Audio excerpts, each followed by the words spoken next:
Ang mabuting balita ng Panginoon ayon kay San Juan. Maraming Hudyo ang dumalaw kina Marta at Maria upang makiramay sa pagkamatay ng kanilang kapatid. Nang mabalitaan ni Marta na dumarating si Jesus, sinalubong niya ito, ngunit si Maria na may inaiwan sa bahay. Sinabi ni Marta, "Panginoon, kung narito po kayo, hindi sana namatay ang kapatid ko. Subalit alam kong kahit ngayon ipagkakalob sa inyo ng Diyos ang anumang hingin ninyo sa Kanya. Muling mabubuhay ang iyong kapatid," sabi ni Jesus. Sumagot si Marta, "Alam ko pong siya'y mabubuhay muli sa huling araw." Sinabi sa kanya ni Jesus, "Ako ang muling pagkabuhay at ang buhay. Ang sino mang sumasampalataya sa akin kahit mamatay ay muling mabubuhay. At sino mang nabubuhay at sumasampalataya sa akin ay hindi mamamatay kailanman. Naniniwala ka ba sa sinabi ko?" Sumagot siya, "Opo, Panginoon, naniniwala po akong kayo ang Kristo, ang anak ng Diyos na inaasahang darating sa sanlibutan." Ang mabuting balita ng Panginoon. Word of the day, hear what God has to say. Mapagpalang araw po sa inyong lahat. Kumusta po kayo? Ang ating word of the day ay pag-asa. May mga sandali sa buhay na parang humihinto ang oras. Isang tawag sa telepono na nagdadala ng masamang balita. Isang resulta ng laboratorio na hindi mo inaasahan. Isang taong mahal mo ang biglang pumanaw. Isang pangarap na matagal mong binuo ang biglang gumuho. Sa mga sandaling iyon, tila nawawala ang lahat ng kasagutan. Marami ang nagtatanong, "Panginoon, nasaan ka?" Marami rin ang nagdarasal, "Bakit ngayon pa? Bakit kami pa?" Hindi sa masama ang magtanong. Hindi kasalanan ang umiyak.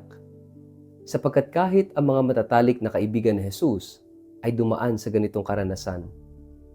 Ang tahanan ni Marta, Maria at Lazaro ay isang tahanang puno ng pagmamahalan. Ngunit kahit malapit sila kay Jesus, hindi sila naligtas sa sakit ng pagkawala. At marahil ito ang unang aral ng Ebanghelyo ngayon. Ang pagiging malapit kay Kristo ay hindi nangangahulugang mawawala ang lahat ng problema. Ngunit nangangahulugang itong hindi tayo nag-iisa sa gitna ng ating mga paghihirap. Sa ating Ebanghelyo ngayon, ayon kay San Juan, nadatnan ni Jesus ang tahanan nina Marta at Maria na nababalot ng pagluluksa. 4 na araw ng patay si Lazaro na kanilang kapatid. Wala nang pag-asa. Ayon sa pananaw ng tao, wala nang magagawa ang sinuman. Nang marinig ni Marta na dumarating si Jesus, agad siyang sumalubong sa kanya at sinabi ang mga salitang puno ng sakit, ngunit may halong pananampalataya, "Panginoon, kung narito ka lamang, hindi sana namatay ang aking kapatid." Hindi ito paninisi. Isa itong panaghoy ng isang pusong sugatan. Ngunit pansinin natin ang kasunod niyang sinabi, "Ngunit kahit ngayon ay alam kong ipagkakalob sa iyo ng Diyos ang anumang hilingin mo." Narito ang isang taong sugatan ngunit hindi nawalan ng tiwala. Nasasaktan ngunit hindi nawawala ng pananampalataya. Umiiyak ngunit patuloy na umaasa. Dito natin matatagpuan ang salitang bumabalot sa buong Ebanghelyo, pag-asa. Napakahalaga na matuto tayong kumapit kay Kristo kapag wala nang malinaw na kasagutan. Napakaganda ng tugon ni Jesus kay Marta. "Mabubuhay muli ang iyong kapatid." Inakala ni Marta na ang tinutukoy ni Jesus ay ang muling pagkabuhay sa katapusan ng panahon. Ngunit higit pa roon ang nais ihayag ni Jesus. Sinabi niya ang isa sa pinakadakilang pahayag sa buong Ebanghelyo, "Ako ang muling pagkabuhay at ang buhay. Ang sumasampalataya sa akin kahit mamatay ay mabubuhay." Hindi sinabi ni Jesus, "Ibibigay ko ang muling pagkabuhay." Sinabi niya, "Ako ang muling pagkabuhay." Hindi lamang siya nagbibigay ng buhay, siya mismo ang pinagmumulan ng buhay. Napaka laking kaibahan nito. Kung si Jesus ay nagbibigay lamang ng pag-asa, Maari pa itong maubos. Ngunit dahil siya mismo ang ating pag-asa, hindi ito kailanman mawawala. Ang pag-asa ng Kristiyano ay hindi nakasalalay sa pagbabago ng sitwasyon. Nakasalalay ito sa presensya ni Kristo. Marahil, ngayon ay may Lazaro rin sa ating buhay. Maaring hindi ito isang taong namatay, baka ito ay isang relasyong tila patay na, isang pagsasamang puno na lamang ng katahimikan, isang pangarap na matagal nang isinuko, isang pananampalatayang tila lumamig, isang pusong pagod na lumaban. Minsan iniisip natin huli na ang lahat. Ngunit para kay Jesus, walang sitwasyong lampas sa kanyang kapangyarihan. Ito rin ang ipinagdiriwang natin ngayon sa kapistahan ni na Santa Marta, Santa Maria at San Lazaro. Ang kanilang pamilya ay larawan ng bawat pamilyang Kristiyano. May pagmamahalan, may paglilingkod, may panalangin, ngunit mayroon ding pagdurusa. Hindi sila naging banal dahil wala silang problema. Naging banal sila dahil sa gitna ng problema ay hindi nila binitiwan si Kristo.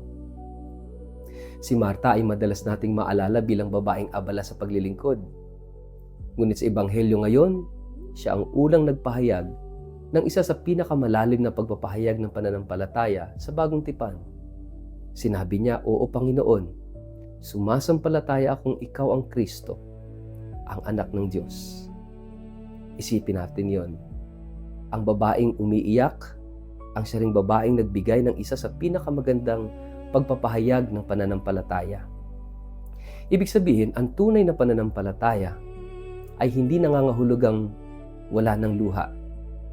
Ang tunay na pananampalataya ay ang patuloy na pagsasabi ng oo, Panginoon. Kahit hindi pa natin nauunawaan ang lahat. Napakaraming tao ang nawawalan ng pag-asa dahil gusto nilang maintindihan muna ang lahat bago magtiwala sa Diyos. Ngunit ang pananampalataya ay kabaliktaran. Hindi natin laging nauunawaan ang Diyos, ngunit pinipili nating pagtiwalaan dahil kilala natin siya. Kaya nga, mga kapatid, isang napakagandang katotohanan na madali nating makaligtaan. Akala natin ang himala sa kwentong ito ay ang muling pagkabuhay ni Lazaro. Ngunit bago pa man mangyari ang himala, mayroon ng mas malaking himalang naganap. Nabuhay muna ang pananampalataya ni Marta. Kung hindi muna nabuhay ang kanyang pananampalataya, hindi niya makikita ang kalulahatian ng Diyos. Ganito rin sa ating buhay. Madalas, hinihiling natin sa Diyos na alisin muna ang ating problema upang makasampalataya tayo. Ngunit madalas ang ginagawa ng Diyos ay kabaliktaran. Pinalalakas muna niya ang ating pananampalataya upang kayanin nating harapin ang problema. Hindi laging agad binabago ng Diyos ang ating sitwasyon, ngunit palagi niyang binabago ang ating puso. At kapag nabago ang ating puso, natututuhan nating makita na kahit tila huli na sa paningin ng tao, hindi kailanman nahuhuli ang Diyos. Ang krus ng Biyernes Santo ay tila wakas na ng lahat. Ngunit naging simula pala ito ng Pasko ng Pagkabuhay.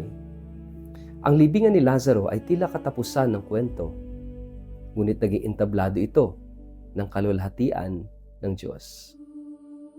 Mga kapatid, ang ating mga libingan ngayon ay maaari ring maging lugar kung saan ihahayag ng Diyos ang kanyang kapangyarihan kung hindi tayo mawawalan ng pag-asa.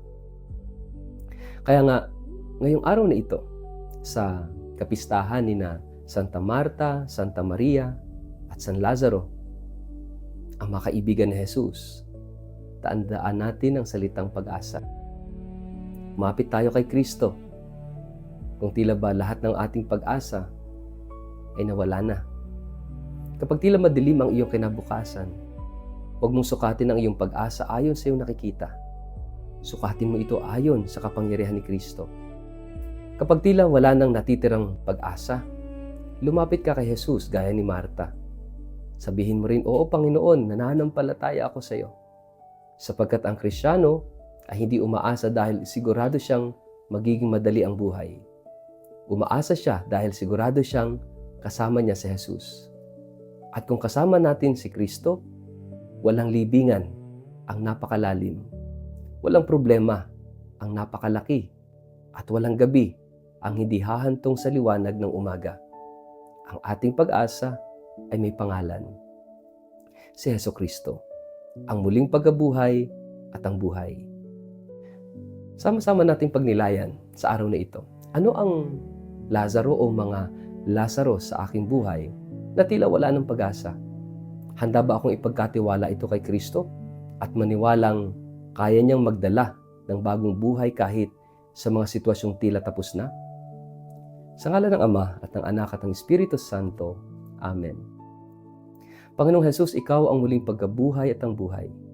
Kapag ako'y pinanghihinaan ng loob, paalalahanan mo akong Ikaw ang aking tunay na pag-asa.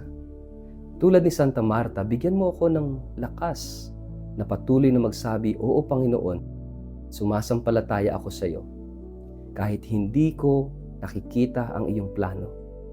Buhayin mo ang anumang namamatay sa aking puso, ang aking pananampalataya, pag-asa, pag-ibig at pagtitiwala. At naway sa bawat pagsubok ay lalo akong kumapit sa iyo, sapagkat Ikaw lamang ang nagbibigay ng buhay na walang hanggan. Amen. Pagpalaan po kahit ingatan ng makapangyarihang Diyos, Ama, Anak at Espiritu Santo. Amen.